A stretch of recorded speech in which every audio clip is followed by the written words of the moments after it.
aucune preuve authentique que le prophète est né le 12 de Rabi' al-Awwal wal-'iyadhu billah. Ittaqullah ya ibadallah, et revenez ayyuhal ahbab à la voix du prophète alayhi salatu wassalam qui est claire. Deuxièmement, ayyuhal ahbab, message à ceux qui prétendent fêter l'anniversaire du prophète alayhi salatu wassalam. Nous disons, est-ce que la meilleure des créatures sur la surface de la terre a fêté son propre anniversaire, Mohammed alayhi salatu wassalam?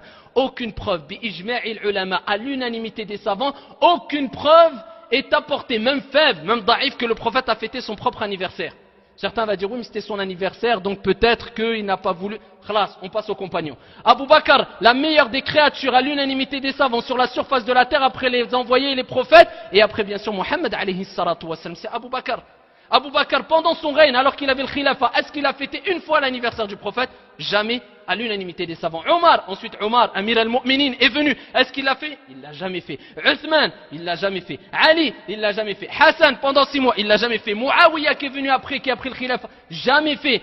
Bi ijma'il ulama, à l'unanimité des savants. Continuons. Le siècle qui a suivi. L'autre siècle qui a suivi, il n'y a personne parmi les salafs, les ancêtres pieux, qui ont fêté l'anniversaire du prophète alayhi salatu wassalam. Lakin, qui a fêté l'anniversaire du prophète? Qui a ramené cette innovation? Ça, c'est un message encore à ceux qui disent j'aime le prophète, je suis sa sunna. Bah, sache que tu es en train de suivre, car la sunna, l'oratan, au point de vue de la langue, ça veut dire faire, ou plutôt suivre un chemin.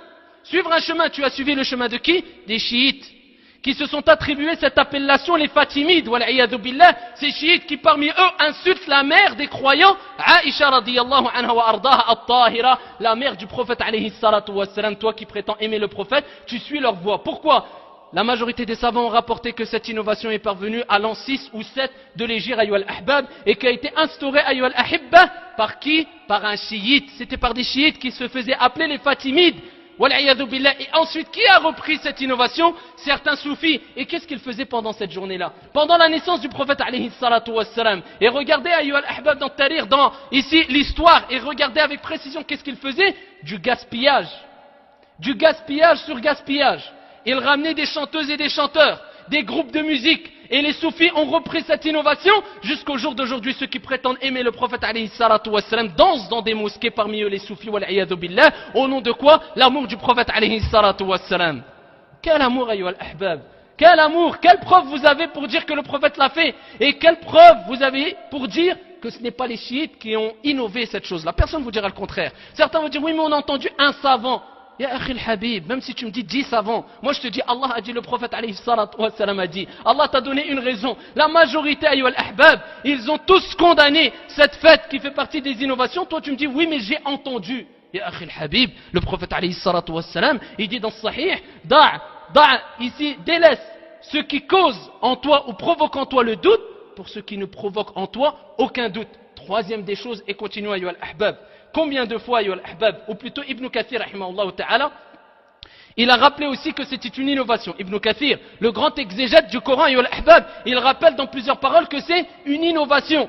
Donc certains qui vont expliquer certains versets coraniques en disant ça veut dire la naissance du prophète, l'anniversaire. Nous disons, un des plus grands exégètes du Coran dit que c'est une innovation. Regarde dans Al-Bidaya wa Nihaya, et c'est dans ce livre-là que Ibn Kathir, rahimahullah ta'ala, a rappelé que ça, c'était une pratique des chiites, des fatimides, wal-'iyadhu billah.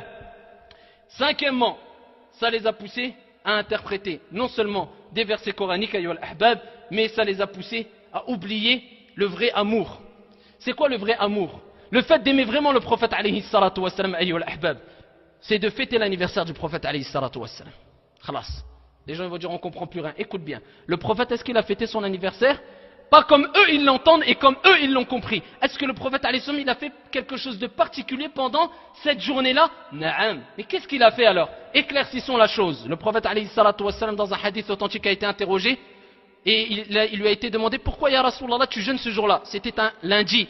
Car les récits prophétiques authentiques nous rappellent que le prophète est né lundi. Ils ont dit pourquoi tu jeûnes le lundi? Le prophète alayhi salatu wassalam a dit alayhi salatu wassalam, c'est le jour où je suis né.